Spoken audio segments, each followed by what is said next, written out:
एक छोटी सी चर्चा करते हैं आज भव्य और अभव्य को लेकर। आचार्य पूज्यपाद स्वामी तो स्पष्ट कहते हैं कि जो ज्ञानी है उसको कोई अज्ञानी नहीं बना सकता और जो अज्ञानी है उसको कोई ज्ञानी नहीं बना सकता। जितने भी निमित्त मिलते हैं वो धर्मास्ति काय की तरह उदासीन निमित्त है। यहाँ पर ये तो समझ में आ गया कि भव्य को अभव्य नहीं बना सकता और अभव्य को भव्य नहीं बनाया जा सकता, लेकिन यहाँ पर हम ये बाइफरगेट नहीं कर पा रहे, ये डिस्टिंग्विश नहीं कर पा रहे, ये भेद नहीं कर पा रहे हैं कि भव्य कौन है और अभव्य कौन है, भव्य कौन है और अभव्य कौन है। एक छोटा सा कथानक आता है। एक बार की घटना है, सुबह ब्रह्म मुहूर्त, भोर का समय था। ब्रह्म मुहूर्त कहना ठीक नहीं होगा, वैसे तो अंधकार छाया हुआ था, लेकिन भोर का समय था और एक मछुआरा कुछ चिंताग्रस्त होता हुआ निकला था और उसके हाथ में मछली पकड़ने का जाल था। चिंताग्रस्त था और पाप करने ही जा रहा था। तो मुझे लगता है चिंता कम होने का तो कोई प्रश्न वहाँ पर दिखता नहीं, क्योंकि अगर आप पाप की तरफ आगे बढ़ोगे तो चिंता तो निश्चित रूप से बढ़ेगी ही बढ़ेगी, घटने का सवाल तो नहीं है। तो वो मछली पकड़ने के लिए जा रहा था, हाथ में उसके वो था। अब थोड़ा आगे चला, निराश सा तो था ही, तो आगे चलने के बाद में उसके पैर में कुछ ठोकर सी लगी और वो बैठ गया कि एक पत्थर सा था तो वहाँ पर बैठ गया। जहाँ पर ठोकर लगी वहाँ पर हाथ से टटोला तो नीचे एक बोरे सा रखा हुआ था और बोरे को थोड़ा सा खोला तो कुछ हाथ में कड़क कड़क सी चीज़ें आई, कठिन पत्थर जैसी। तो उसने क्या किया, एक चीज़ निकाली, समुद्र में फेंकी, दूसरी निकाली, समुद्र में फेंकी, तीसरी निकाली, समुद्र में फेंकी, डुबुक डुबुक डुबुक। ये जो शोर होता था ना, उससे उसको बड़ा चैन मिल रहा था। वो पत्थर को पानी में फेंकने से जो शोर हो रहा था उससे उसे बड़ा चैन मिल रहा था। तो उसने क्या करा, बोरे में जो हाथ डाल के बार बार एक निकालता फेंकता, एक निकालता फेंकता। क्यों? क्योंकि उसकी आवाज से उसको सुकून मिल रहा था। अब होता यह है कि बोरा खाली होने के कगार पे था और इतने में ही उसने फिर हाथ डाला और देखा ये आखिरी था और यूं फेंकने ही जा रहा था, दृष्टि चली गई। अरे बोले ये तो पत्थर नहीं है, ये तो रतन सा दिख रहा है। अब बोले क्या करें, ये तो रतन सा दिख रहा है। तो भव्य था या अभव्य था? और आप सब कौन है?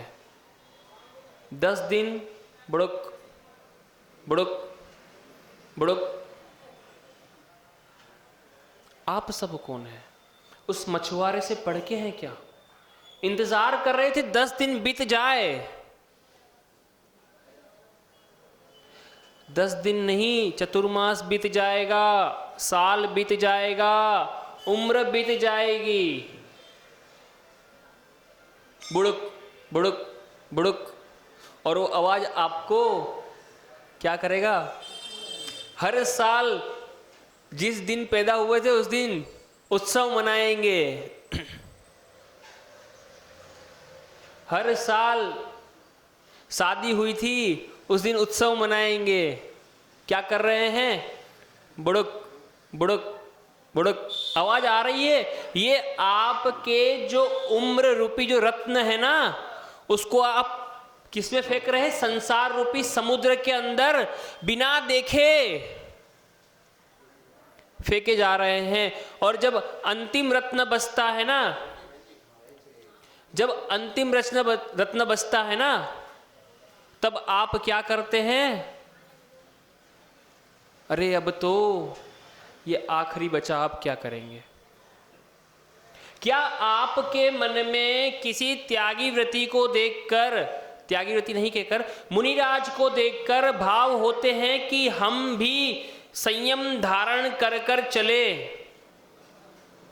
क्या आप लोगों को कभी मन में भाव होते हैं कि हम भी आरिका बनकर केवल सफेद साड़ी पहनकर चले? क्या हम भी व्रतों का निर्दोष पालन कर सके, पैदल विहार करें? होते हैं तो आप भव्य है, नहीं होते तो आप अपनी गिनती स्वयं कर ले। मैं नहीं कहूंगा कि आप अभव्य है या नहीं है, क्यों, वो आपको डिसाइड करना है। मैं तो अपना कह सकता हूं कि मुझे भाव होते थे और मैंने दीक्षा ले ली। बीतते हुए प्रति समय के साथ में आपके मन में ये ग्लानि होती है कि मेरा एक समय, एक घंटा, एक दिन, एक महीना, एक सप्ताह, एक वर्ष अवृत्ति अवस्था में बीत गया। मन में अगर ग्लानि होती है, शल्य होती है, कांटा चुभता है कि मेरा इतना समय फिर पीछे कमंडल के बिना बीत गया, तो आप भव्य है, वरना आप स्वयं लगा ले कि आप क्या है। कोई पाप हो गया और मन में अपने प्रति ग्लानि हो गई कि मुझसे पाप कैसे हो गया, ये दोष कैसे हो गया, उसमें वापस से स्थित हो जाओ। प्रायश्चित के, पश्चाताप के, आलोचना के भाव उमड़ जाए तो आप भव्य है। 10 दिन 10 लक्षण के अंदर अच्छी तरह से पालन करने के बाद अगर 11वें दिन मन में रहे कि ये तो रोज ही 10 लक्षण हैं, नित्य ही 10 लक्षण हैं, प्रति समय 10 लक्षण है। क्यों? क्योंकि 10 लक्षण हमने बताया था कोई अभेद वस्तु नहीं है, वो आपकी आत्मा ही है, आपका ही धर्म है। तो ये भाव आ जाए तो आप भव्य है। अन्यथा 10वें दिन के बाद बीतने का इंतजार कर रहे हैं, सूरज निकलने का इंतजार कर रहे हैं, 11वें दिन स्टॉल पे भीड़ लगा रहे हैं, तो आप समझ लेना, अभक्ष्य खाने की तैयारी कर रहे हैं तो आप समझ लेना कि आप क्या है। आपको ज्यादा दूर जाकर भव्य अभव्य देखने का प्रयास नहीं करना। आपके पास ही आपका थर्मोमीटर है कि हम अभव्य है या भव्य है। 10 दिन खूब यत्नाचार किया, अब 11वें दिन अगर यत्नाचार पूर्वक प्रवृत्ति छोड़ दी, यत्नाचार पूर्वक प्रवृत्ति में से निवृत्ति हो गई, यानी कि अयत्नाचार में आ गए, तो अब समझना कि अभी हम लोग भव्य नहीं है। बुरी आदतें आवाज दे, घर आजा नादान परिंदे, तो समझना कि अभी हम भव्य होने से बहुत दूर है। क्योंकि बुरी आदतें आवाज देती है ना 10 दिन के बाद में, तो हमें निश्चित रूप से समझना होगा कि हम कौन हैं। अच्छी आदतें तो साथ में चलेगी क्योंकि वो थी 10 दिन, 11वें दिन तो बुरी आदत आवाज देगी। और ये निश्चित समझिएगा कि जब आप लोग अच्छी तरफ होते हैं ना, तो बुरी साइड वाले पूरी जोर से खींचते हैं, पर आपका मनोबल मजबूत होना तो वो आपको खींच नहीं पाते। और आपने सोच लिया 10 दिन बीत गए अब तो चलो, तो उनका जोर ना भी हो, फिर भी आप 2-4 को अपने जैसों को लेके उस तरफ पहुंच जाते हैं। उनका जोर ना भी हो, यह आपकी आंतरिक मनोबल है, आपकी आंतरिक भव्यता है जो निश्चित करती है कि आप अब सदैव यत्नाचार पूर्वक क्रिया करते रहेंगे, धर्म के साथ जुड़े रहेंगे, या अयत्नाचार पूर्वक आगे बढ़ेंगे और अधर्म के साथ चले के बुरी तरफ आगे बढ़ जाएंगे। यह आपकी भव्यता निश्चित करेगी। 10 दिन में जो सीखा वो आगे कितने समय तक आप उसको पालन करेंगे। सुधा सागर जी महाराज के वहां जब शिविर लगता है 10 लक्षण के अंदर, श्रावक संस्कार शिविर, तो वो हमेशा कहते हैं कि 10 दिन तो मैंने आपको यहां पर ट्रेलर दिखाया, अब आप मुझे पिक्चर दिखाएंगे। आप देखिए उनके शिविर में से कितने ही शिविरार्थी, 28 को तो मैंने देखा है जो मुनि बन गए, और शायद 29वां मैं होऊंगा सुधा सागर जी महाराज के। तो उन्होंने कहा था कि मैंने तुम्हें 10 दिन ट्रेलर दिखाया, अब आप हमें पिक्चर दिखाइए। तो अगर आप उनको वास्तविकता में वो देख पा रहे हैं कि मेरे हाथ के नीचे बैठा हुआ शिविरार्थी अगर पीछे कमंडल लेकर चल रहा है, हाथ में रुमाल लेकर यत्नाचार करते हुए चल रहा है, त्यागी व्रती बनकर चल रहा है, तो हम भव्य है, वरना तो जैसे थे। वो सावधान के बाद क्या कहते हैं? जैसे थे। तो आप लोग निश्चित कीजिए कि आप लोग किन स्थितियों में हैं। मैं ये नहीं कहता कि उनके शिविर में से निकलने वाला हर एक व्यक्ति मुनि बन जाएगा, लेकिन उसके अंदर निश्चित रूप से कुछ तो भेद आएगा, कुछ तो अंतर आएगा। समझ रहे हैं ना बात को? इसीलिए वो कहते हैं कि 10 दिन मैंने ट्रेलर दिखाया, अब आप लोग मुझे पिक्चर दिखाइए। क्यों? 355 दिन पालन कीजिए, फिर 356वें दिन आकर फिर 10 दिन ट्रेलर देखिए, और उस वक्त आप मुझे अपनी पिक्चर दिखाइए कि आप कितना अनुशासन का पालन कर सकते हैं।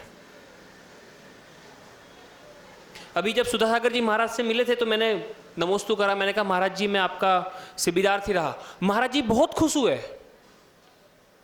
बहुत खुश हुए, और मुझे गर्व हुआ कि मैं उनके सामने कह पाया कि महाराज जी मैं आपका शिविरार्थी रहा। मतलब ये एक गर्व की बात है उनके लिए, और ये हमारी तरफ से एक उनको ऋण अदा करने का, उपकार चुकाना कह सकते हैं आप, कि उन्होंने हमारे लिए जो किया हमने उसका उपकार चुकाने का कुछ प्रयास किया। देखिए पूरा उपकार तो हम नहीं चुका सकते, कुछ प्रयास किया,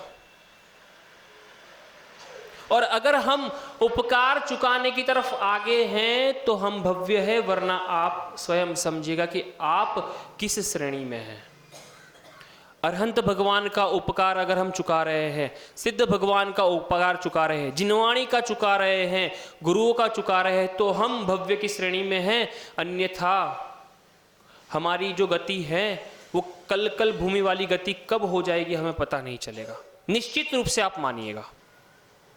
ठीक है ना? तो 10 दिन के बाद में अब हम डिसाइड करें कि हम जहां पहुंच गए वहीं रहना है या वहां से लौट चलना है। अब लौट चले किस तरफ? गर्त की तरफ। तो फिर आप निश्चित कीजिए कि आप लोग कौन हैं। ठीक है ना? इन्हीं विचारों के साथ में अपनी वाणी को विराम दूंगा और पूज्य गुरुवर से निवेदन करूंगा कि वे भी अपनी अमृतमय वाणी से हम सबका मोक्ष मार्ग प्रशस्त करें। बोले देवादिदेव श्री आदिनाथ भगवान की